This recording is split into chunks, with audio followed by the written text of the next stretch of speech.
As a constitutional law attorney, Jenna Ellis believes in the rule of law and the importance of integrity in our elections. And she's ready to tackle the big cultural and legal issues facing America. This is the Jenna Ellis Show. Here is your host, Jenna Ellis.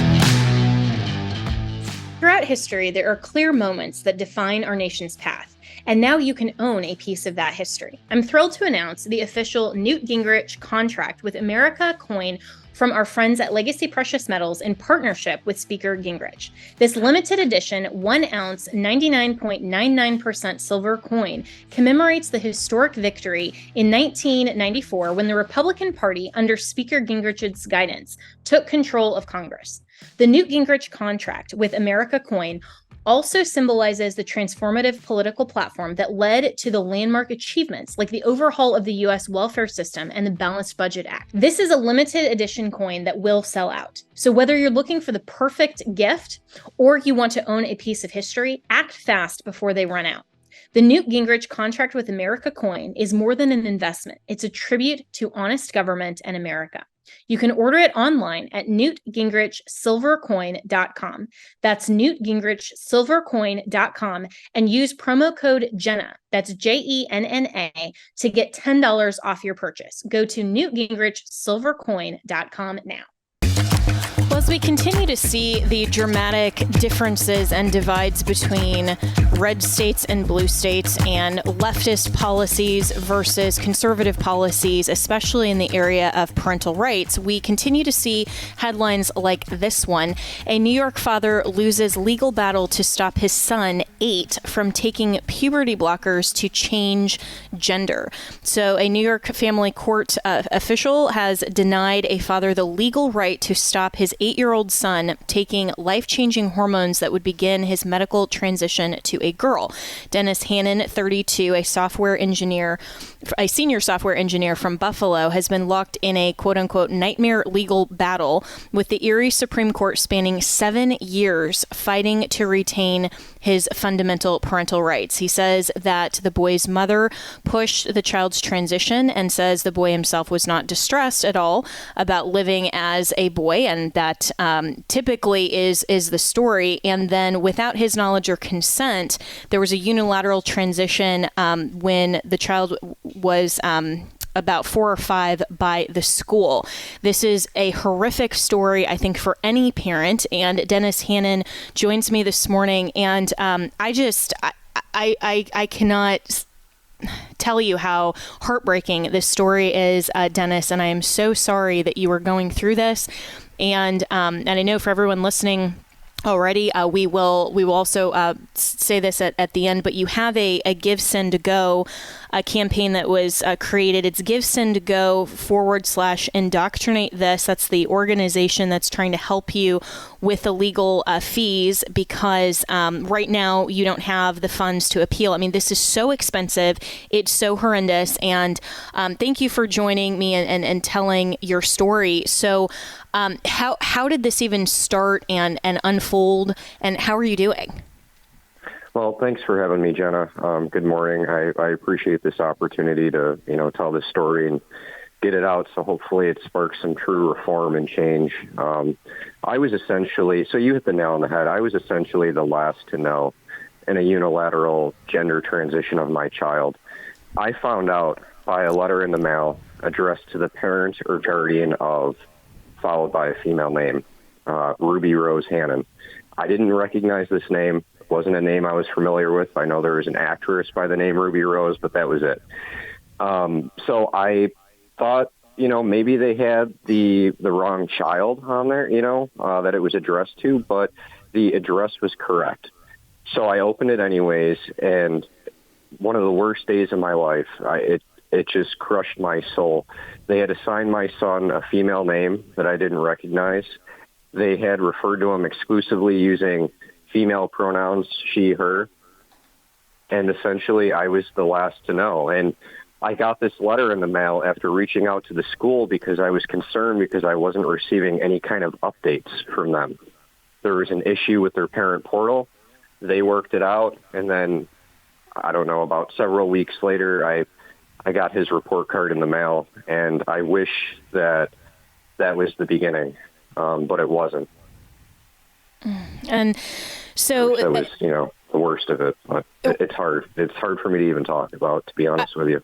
I can't imagine. And this article says that your ex-wife began dressing your son in girls' clothes when he turned 3, and you were seeing your son, at least in terms of some custody arrangement and visitation. And so when he came to your home, was he dressed normally and as a boy, or how did that work? Yeah, it was totally hidden for me. So through court discovery, after opening that letter and following the court process, I discovered that this started at about age 2 to 3. She was dressing him up in girl clothes. She even had him in different beauty pageants, virtue signaling, trying to climb her social ranks within her groups. And so he was actually going to a therapist who was affirming gender care, a self-described gender-affirming therapist that specializes in adolescence. And he was going there between 2 to 3 years old, even before I got that letter. Nobody had reached out to me. Nobody had notified me. Nobody had offered for me to be a part of this treatment. And so when I was picking him up during this whole time, he was just a regular boy. I had no reason to think any different. He showed no indications of having any kind of gender confusion. There was nothing that I could see that would have prompted me to think he was confused about his identity at all. However, when he was with his mother in his mother's care and going to school, he was a girl named Ruby. He had his hair done up. He had dresses, makeup, accoutrements, everything you could think of. You would think it was a little girl.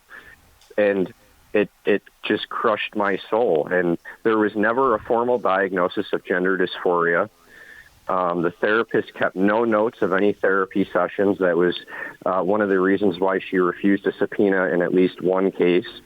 She never followed any WPATH standards for transgender care. And essentially, my son had a transition plan and treatment plan before ever having a diagnosis. And he still never has had a diagnosis. Wow, this is just horrific. And I'm speaking with Dennis Hannon, who is the father of this young boy, and we'll call him by his actually correct pronouns and gender. And we know that you can't actually transition your gender, but this is so when you were sharing custody with your ex-wife, at that point, did you still have joint medical decision making, and this should have been something that she at least conferred with you and gave you notice was going on? Yes, absolutely. When I first started the process of divorce with my ex-wife, I only had him for 2 hours supervised 2 days a week. So there wasn't a whole lot of time, but during that time, there was nothing to indicate anything. I was never informed that he was confused about his identity. No doctor, no therapist ever reached out to me. It was shared. I had full access to medical, but you don't know what you don't know. Right. And if this is hidden and she's making this entire plan without your knowledge or consent or involvement, then I can only imagine how shocking this would be to learn all of this. And so once you learned this, then you took her to court to try to figure out what was going on. And ultimately now you've lost medical authority of your son, Matthew. How did that happen? I mean, obviously this is New York, so they're insane, but you went to try to protect your son and ultimately lost medical authority. Yes, that's correct. So the therapist that he was originally going to, between the ages of 2 to 3, actually referred my son to an endocrinologist, and over two phone calls totaling 45 minutes with only the mother. They never spoke to the child or saw the child at all. They said that my son could be a candidate for puberty blockers by the age of 9. I put a stop to that. The doctor's name was actually Dr. Tran, if you can believe that. I'm not making that up. Dr. Tran. So through the court process, this all came out. However, the courts ordered that he still go to a gender therapist.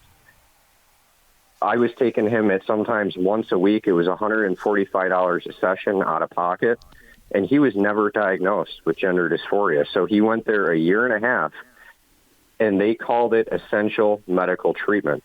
Finally, I said, hey, look, enough is enough. He's been here a year and a half, no diagnosis. I said, you know what? I want you to discharge my son. I wrote an email. I copied all the parties on it. The therapist refused to discharge my son. And in return, I lost my sole medical authority. So she has full control over his providers, his treatment. I don't have a say in anything when it comes to his health or medical decision-making.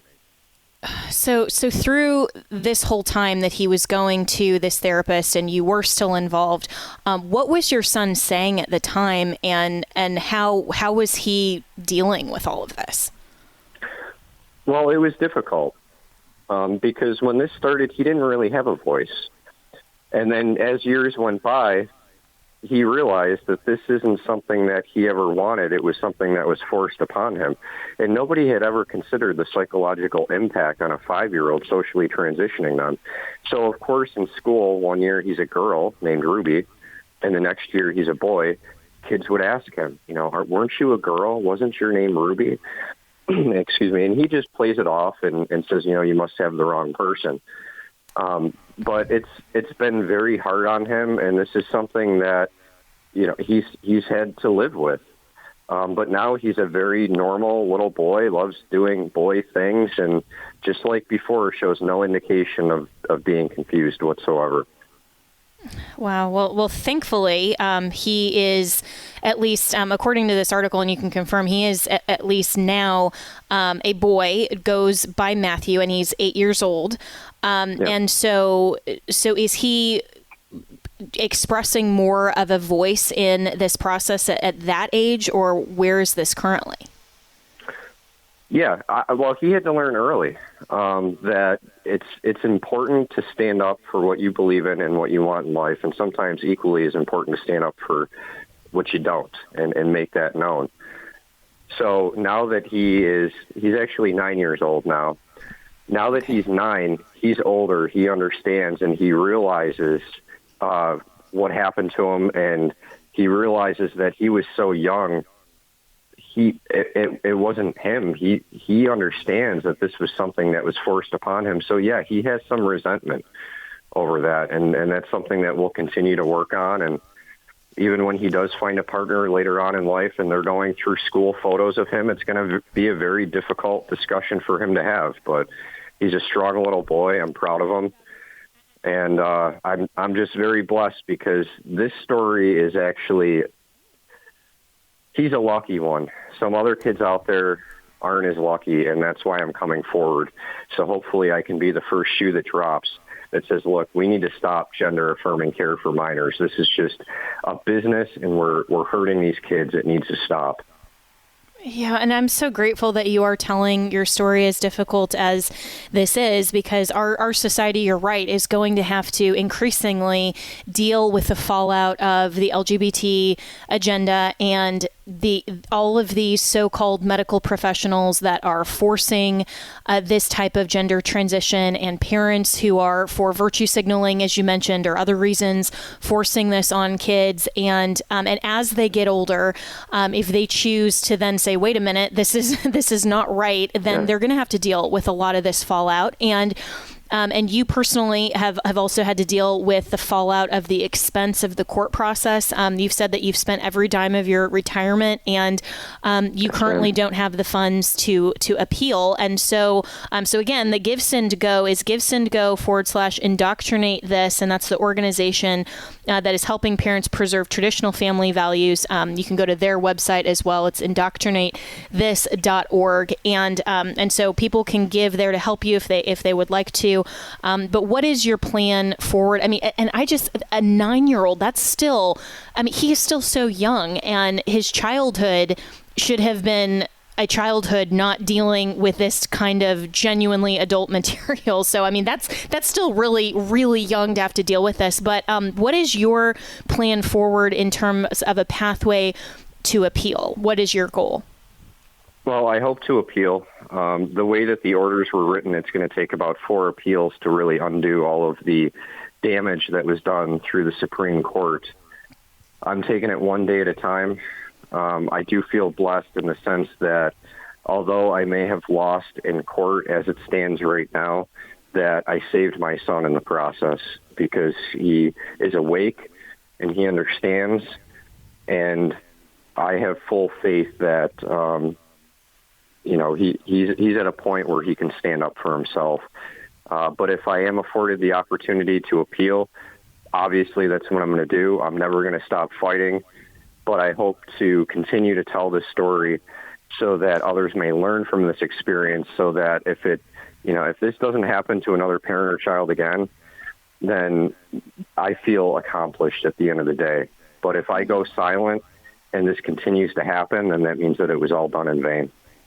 Well, thank you for speaking out, and I know that your son will be very grateful the older that he gets that you stood firm and gave him that voice and tried your hardest to protect him. And we will be praying for you in this endeavor. And in just the last few minutes I have with you, Dennis Hannon, and I so appreciate your time here. What would you tell to other parents who maybe are sharing custody, or they may be in a similar situation of, not really knowing what's going on? I mean, looking back, are there any kind of warning signs or conversations that you wish you had had with the mother, or any advice that you could give our listeners?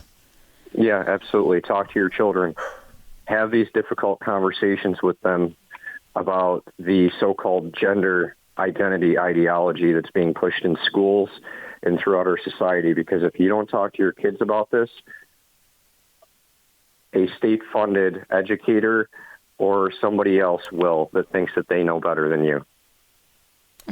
Yeah. And this is where these so-called experts are not, and they have an agenda instead of truly the best interests of the child. And it disgusts me how so many courts think that they can determine over parents like you the best interests of your child and can foreclose parental rights in that manner. And I really hope that you raise the funds, Dennis, to be able to appeal this, and that you ultimately secure a victory. But again, you're speaking out, and so appreciate that. And thank you so much for sharing your story today. Again, the GiveSend Go is givesendgo.com/indoctrinate this. And this is why we need to be vigilant for parental rights, for family values, because this is not the America that I know and love.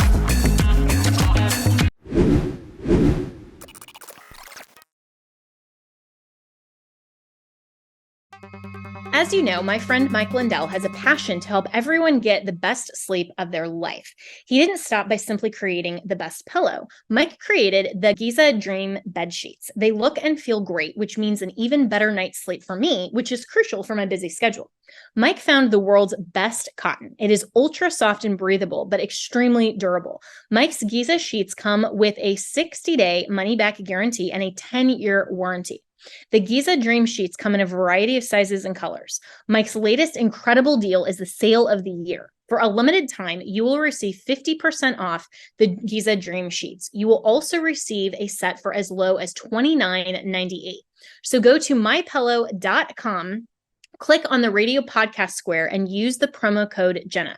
There you will find not only this amazing offer, but also deep discounts on all MyPillow products, including the MyPillow 2.0 mattress topper, which I have and I love, the MyPillow kitchen towel sets, and now even flannel sheets and so much more. We definitely need flannel sheets for as crazy as all of this weather has been lately. So go to mypillow.com and make sure you use the promo code Jenna or call 1-800-564-8475. That's 1-800-564-8475 and use the promo code Jenna. Throughout history, there are clear moments that define our nation's path, and now you can own a piece of that history. I'm thrilled to announce the official Newt Gingrich contract with America coin from our friends at Legacy Precious Metals in partnership with Speaker Gingrich. This limited edition 1 ounce 99.99% silver coin commemorates the historic victory in 1994 when the Republican Party, under Speaker Gingrich's guidance, took control of Congress. The Newt Gingrich contract with America coin also symbolizes the transformative political platform that led to the landmark achievements like the overhaul of the U.S. welfare system and the Balanced Budget Act. This is a limited edition coin that will sell out. So whether you're looking for the perfect gift or you want to own a piece of history, act fast before they run out. The Newt Gingrich Contract with America coin is more than an investment. It's a tribute to honest government and America. You can order it online at newtgingrichsilvercoin.com. That's newtgingrichsilvercoin.com and use promo code Jenna, that's JENNA, to get $10 off your purchase. Go to newtgingrichsilvercoin.com now.